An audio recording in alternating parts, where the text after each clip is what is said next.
Hello student. तो कैसे आप लोग? उम्मीद करते हैं कि आप लोग स्वस्थ एवं मस्त होंगे। यदि आप हिंदी व्याकरण पढ़ना चाहते हैं और आप यदि क्लास 9, 10, 11, 12 इन चारों क्लास में से किसी भी क्लास में है और हिंदी व्याकरण को कंप्लीट रूप से पढ़ना चाहते हैं तो हिंदी व्याकरण का ये पहला वीडियो जिसका टॉपिक का नाम है भाषा और व्याकरण रहने वाला। यदि आप किसी भी बोर्ड से हैं, किसी भी बोर्ड से, Bihar board, UP board, Rajasthan board या झारखंड बोर्ड, और हिंदी व्याकरण को कंप्लीट रूप से पढ़ना चाहते हैं, आप लोगों को एक प्लेलिस्ट मिलेगा जिसमें आप लोगों को संपूर्ण रूप से 44 टॉपिकों को अच्छे तरीका से डिटेल में कवर कराया जाएगा। वही 44 टॉपिक का जो हम परिचय देखे थे, भाषा और हिंदी व्याकरण का संपूर्ण पाठ्यक्रम परिचय देखेंगे थे। 44 टॉपिक में पहला टॉपिक है हमारा क्या है, भाषा और व्याकरण को पढ़ने वाले हैं। इसलिए वीडियो को शुरू से लेकर अंत तक जरूर देखना आप लोगों को, ताकि आप जो भी वीडियो में बताया गया, इस लेक्चर में जो भी बताया गया उसको आप डिटेल में समझ सके। हम सबसे पहले समझते हैं भाषा का महत्व। भाषा का महत्व हम दैनिक जीवन में बहुत सारी चीजें करते हैं, तो इसके लिए भाषा का होना क्या हो जाता है, अनिवार्य हो जाता है। तो भाषा वह साधन है, भाषा क्या है, वह साधन है जिसके द्वारा मनुष्य अपने विचारों या मन के विचारों या मन की स्थितियों या जो भी मन की बात हो दूसरों तक भली भांति पहुंचा सकता है। किसके द्वारा? भाषा की मदद से। तथा दूसरों के विचार स्वयं भी स्पष्ट रूप से समझ सकता है। दूसरे का विचार, अपना भी विचार दूसरे तक पहुंचा सकता है और दूसरे का विचार भी स्वयं स्पष्ट रूप से समझ सकता है। तो वह माध्यम जो जिसके माध्यम से हम करते हैं वह क्या? भाषा है। भाषा के माध्यम से हम अपनी बातों को दूसरे तक पहुंचा पाते हैं। जैसे हम अभी बोल रहे हैं, आप क्या सुन रहे हैं, तो भाषा है, एक भाषा माध्यम है, उसके माध्यम से बोल रहे हैं। हम अपने जीवन में दिन प्रतिदिन अनेक प्रकार के कार्य करने पड़ते हैं। हम अपने दैनिक जीवन में दिन प्रतिदिन अनेक प्रकार के कार्य करते हैं, उनमें भाषा की महत्वपूर्ण सबसे पहली प्राथमिकता है भाषा का होना। यानी भाषा, हम कोई भी कार्य करेंगे सबसे पहले उसमें क्या हो जाता, भाषा हमें समझ में आनी चाहिए, तब वह कार्य करने में क्या हो जाता, आसानी हो जाता है। तो पहली बुनियादी है भाषा का महत्व। भाषा के बिना हम कोई भी कार्य अच्छे तरीका से नहीं कर सकते। हम दैनिक जीवन में जैसे हम कुछ भी बोल दी, क्या कोई भाषा हुआ? आप कुछ भी बोल दीजिए तो उसका कुछ ना कुछ अर्थ होगा। देखिए, कुछ ऐसे बोल रहे जिसका अर्थ नहीं है तो वह क्या भाषा नहीं है। तो सिंपली तौर पे समझिए, साधारण सी बात है कि भाषा का महत्व, हम बिना भाषा का हम दैनिक कार्य एक दिन क्या 10 मिनट भी किसी से बातचीत या कोई भी कार्य बिना भाषा का नहीं कर सकते। यानी भाषा का रहना क्या हो जाता है, अनिवार्य हो जाता है। भाषा का उपयोग अनिवार्य हो जाता है। भाषा का बहुत ही हमारे जीवन में क्या महत्व है, तो इसको समझ गए होंगे कि भाषा का जो है ना उपयोग, जिस तरीका से हम सांस लेते हैं ना, तो जीवित रहने के लिए सांस की जरूरत होती है, यानी ऑक्सीजन की जरूरत है, हवा की जरूरत होती है। उसी तरीका हमारे जीवन की दिनचर्या को चलाने के लिए किसकी जरूरत होती है? भाषा की। वह भाषा क्या महत्वपूर्ण साधन है जिसके वजह से हम अपने दैनिक कार्य आसानी से कर पाते हैं, ठीक है, और अपनी बातों को दूसरे को समझा भी पाते हैं और उनके बातों को भी हम स्पष्ट रूप से समझ पाते हैं। तो क्लियर हो गया होगा भाषा का महत्व। अब भाषा की परिभाषा क्या है, जो मान्यता प्राप्त भाषा की परिभाषा है, तो भाषा कह रहा है भाषा वह माध्यम है। भाषा क्या है? वह माध्यम है, वह माध्यम है जिसके द्वारा मनुष्य क्या करता है, परस्पर अपने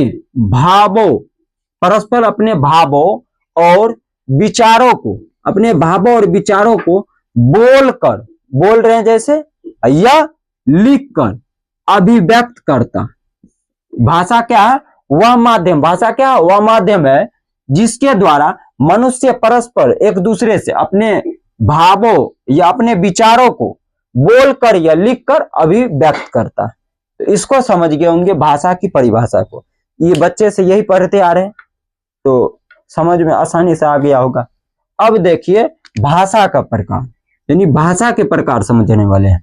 भाषा के मुख्य रूप से 3 प्रकार है। भाषा के मुख्य रूप से कितने प्रकार हैं? 3 प्रकार है। दिखाई दे रहा होगा आप लोगों को सॉलिड रूप से। तो भाषा के मुख्य रूप से कितने प्रकार है? 3 प्रकार। पहला आ जाता मौखिक, दूसरा लिखित, तीसरा सांकेतिक। तीनों को बारी बारी समझते। मौखिक भाषा क्या है? जैसे हम मुख से बोल रहे हैं और आप सुन रहे हैं, मुख से बोल रहे हैं कुछ भी और आप सुन रहे हैं, तो यह जो माध्यम है, यह कन्वर्जेशन है, यह क्या मौखिक भाषा। जैसे भाषण कोई दे रहा है, कोई नेता या कोई व्यक्ति भाषण दे रहा और बहुत सारे आदमी क्या रहे आसानी से सुन रहे हैं, तो यानी मुख से बोला और बाकी सुनने वाला भी तैयार रहे और बोलने वाला भी तैयार रहे, उसी माध्यम को उस स्थिति में जो कहलाएगा, क्या कहलाएगा, मौखिक भाषा। लिखित भाषा क्या है, कोई चीज लिखा हुआ है, कोई भी चीज लिखा हुआ, ठीक है, उसको दूसरा व्यक्ति पढ़ रहा है, पढ़ के समझ रहा, तो वह जो है माध्यम क्या है, उस स्थिति में वह लिखित भाषा है। जैसे पुस्तक, हम पुस्तक में कुछ न कुछ लिखा रहता है, जो भी सब्जेक्ट है उसको हम पढ़ रहे हैं, तो वह क्या लिखित रूप में है। अब किसी का पत्र मिला तो पत्र तो पढ़ना ही पड़ेगा, तो पत्र जब पढ़ रहे हैं तो लिखित रूप में है न, और पढ़ के समझ रहे हैं, तो यह क्या हो गया, लिखित भाषा। यह समाचार है लिखित रूप में। अब समाचार को पढ़ के हम क्या कर रहे हैं, समझ रहे हैं, विभिन्न प्रकार के घटनाओं को समझ रहे हैं, तो वह क्या है, लिखित भाषा है। लिखे हुए को पढ़कर समझना तो क्या है, लिखित भाषा। एगो आ जाता है तीसरा भाषा, सांकेतिक भाषा। सांकेतिक भाषा आपको क्या होता है, इसको समझिए। सांकेतिक भाषा यानी जो सांकेतिक मात्र से अनुभव हो, यानी पता चले। जैसे हम ऐसे संकेत से बोल दिए, इस तरीका से क्या है सिंबल, चुप रहिए, हाँ में ऐसे सर हिलाते हैं, ये भी सांकेतिक है। ना में ऐसे करते हैं, सांकेतिक है। या ट्रैफिक लाइट में आप देखिए कि ऐसे किया जाता है, जाइए इस टाइप से। या क्रिकेट मैच में देखे होंगे, सिक्स ऐसे करके सिक्स लगता है, तो इस तरीका से बोला जाता है। तो ट्रैफिक लाइट में आप देखिए 3 लाइट रहता है, जैसे रेड लाइट देखिए तो रुक जाइए, ठीक है, और पीला येलो जो रहता है, येलो यानी पीला कलर, तो तैयार रहिए। फिर ग्रीन रहता है हरा, तो जाइए। तो सड़क पे जो ट्रैफिक लाइट रहता है या स्टेशन या में देखे होंगे, उसका इस्तेमाल है सांकेतिक तौर पे हो रहा है। तो सांकेतिक मात्र से जो समझ में आए, संकेत देख के व्यक्ति को समझ में आ जाए। विभिन्न प्रकार का सांकेतिक है जो परिवहन व्यवस्था के अंतर्गत आता है, तो सांकेतिक तौर पे उसमें समझा जाता है, ठीक है, क्योंकि उसमें बोलने के लिए कौन तैयार रहेगा, बोलने से मात्र से नहीं समझ पाएगा, सांकेतिक का उपयोग अनिवार्य हो जाता है उस स्थिति में। इसको आप समझ गए होंगे भाषा के प्रकार को। ये मुख्यतः तौर पे आप लोगों को समझ में रहना चाहिए, ये नहीं कि हम फटाफट याद कर लिए बस हो गया, नहीं, अच्छे तरीका समझ में रहना चाहिए, ताकि आप व्याकरण को एकदम शुरू से लेकर अंत तक पढ़े, तो भाषा में व्याकरण, हिंदी भाषा में किसी प्रकार की समस्या ना। तो हिंदी व्याकरण पढ़ रहे हैं, बेसिकली आप लोगों को ध्यान होगा कि हम संस्कृत व्याकरण का कंप्लीट रूप से प्लेलिस्ट बना दिए हैं, जिसमें कि 18 वीडियो है। आप उस 18 वीडियो को कंप्लीट रूप से देख लेते हैं, आपको जो है ना क्या कहते हैं, हिंदी का वाक्य संस्कृत में आसानी से आप कर पाइएगा। आप यदि क्लास 9, 10 या 11, 12 में या 10th में है, तो उसके लिए आप लोगों के लिए बहुत ही क्या हो जाता है, महत्वपूर्ण हो जाता है। तो उसको आप लोग जाकर के देख लीजिए। अखंड भारत शिक्षा यूट्यूब चैनल पे आप लोगों का अवेलेबल है क्या, संस्कृत व्याकरण का संपूर्ण पाठ्यक्रम, जो कि 18 वीडियो में कंप्लीट कराए, ठीक है। अब इस पे समझने वाले हैं व्याकरण, जिसे इंग्लिश में क्या बोला जाता है, ग्रामर बोला जाता है। तो व्याकरण क्या होता है समझते हैं। तो सबसे पहले हम भाषा को समझ लिए थे, भाषा को डिटेल में समझे, भाषा कितना प्रकार होता है, जो भी मुख्य बातें था उसको समझे।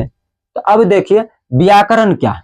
व्याकरण क्या है तो इसको समझने वाले। तो व्याकरण क्या है, जिस शास्त्र में, जिस भी शास्त्र में कोई भी व्याकरण, हर एक भाषा का क्या होता है, व्याकरण होता है, और हर एक भाषा के व्याकरण को पढ़ने से क्या होता है, उन भाषाओं को शुद्ध शुद्ध लिखना और बोलना सीखा जा सकता है। तो जब हम हिंदी व्याकरण पढ़ रहे हैं, तो जिस शास्त्र में शब्दों के शुद्ध रूप, शब्दों के क्या हो, शुद्ध रूप यानी सही सही रूप, और प्रयोग के नियमों का निरूपण हो, प्रयोग और नियमों को बताया गया होता है, उसे हम क्या कहते हैं, व्याकरण कहते हैं।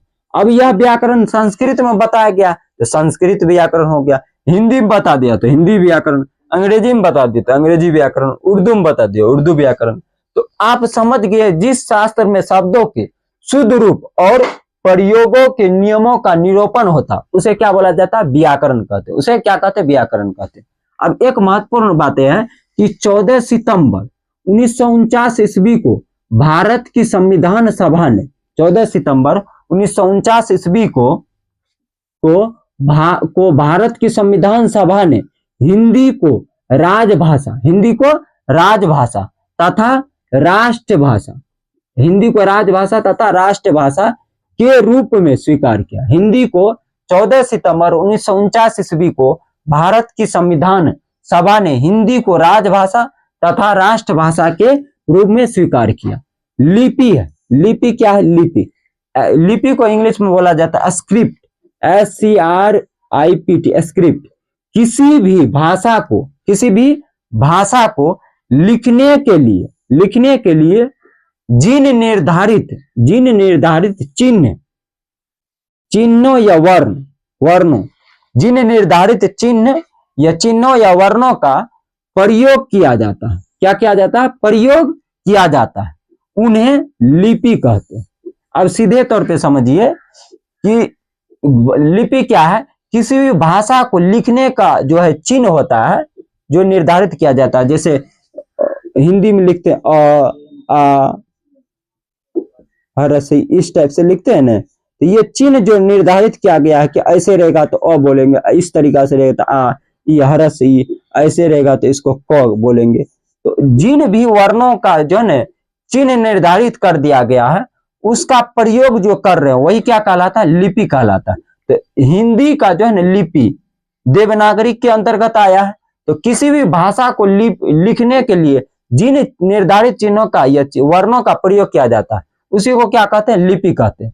दूसरे शब्दों में समझिए, दूसरे शब्दों में उच्चारित होने वाली ध्वनियों को लिखकर सुरक्षित रखने का माध्यम ही लिपि है। अब जैसे इस तरीका से क है, इसको उच्चारित करेंगे क, तो अब इस तरीका से ये लिखा गया कि इसी को क बोलना और बाकी वर्णों को क नहीं बोलना। इसका नाम क है, इसका नाम ओ है, सुरक्षित हो गया, एकदम सेफली हो गया। तो यह क्या है? लिपि है। अब 5 प्रमुख भाषाएं और उनकी लिपियां को समझने वाले हैं। हिंदी भाषा की लिपि क्या है? देवनागरी लिपि। हिंदी भाषा की स्क्रिप्ट क्या है? देवनागरी। वही अंग्रेजी का क्या है? रोमन। अंग्रेजी भाषा की लिपि क्या है? रोमन है। उर्दू का क्या है? फारसी। उर्दू का फारसी। पंजाबी क्या है? गुरुमुखी। पंजाबी भाषा की लिपि क्या है? गुरुमुखी। वही संस्कृत भाषा की लिपि क्या है? देवनागरी। संस्कृत और हिंदी दोनों क्या है? एक ही लिपि से निकला है, देवनागरी लिपि से। इसीलिए संस्कृत को कि क्या इसी वर्ण के आधार पर लिखते हैं, उसमें भी हलंत विसर्ग का ज्यादातर उपयोग हो जाता है संस्कृत। तो आप लोगों को ये बातें कंप्लीट रूप से समझ में आ गया होगा, भाषा और व्याकरण। तो अगले वीडियो में अगला टॉपिक जो 2 नंबर में है उसको समझने वाले हैं। 2 नंबर में अगला टॉपिक क्या है आप लोगों का? ध्वनि विचार, वर्ण और ध्वनि। 2 नंबर में हम सबसे पहले समझेंगे कि वर्ण क्या होता है और वर्ण का ध्वनि क्या है, यानी ध्वनि विचार को समझने वाले हैं, वर्ण विचार को समझने वाले हैं। यदि आप उसको समझना चाहते हैं जो कि वर्ण विचार है, तो कमेंट में आप 2 नंबर में लिखिए वर्ण विचार या ध्वनि विचार, लिखिए कमेंट में कीजिए। तो मिलते हैं उस टॉपिक को लेकर के दमदार वीडियो में। यदि आप लोगों को यह वीडियो में कंप्लीट रूप से समझ में आया होगा जो बताए गए बातों को, तो वीडियो को लाइक जरूर कीजिएगा और कमेंट में जरूर लिख दीजिएगा 2 नंबर का टॉपिक, जो कि है जिस टॉपिक का नाम है ध्वनि विचार, अर्थात वर्ण और ध्वनि। तो मिलते हैं उस वीडियो को लेकर के, तब तक के लिए इतना ही। जय हिंद, जय भारत।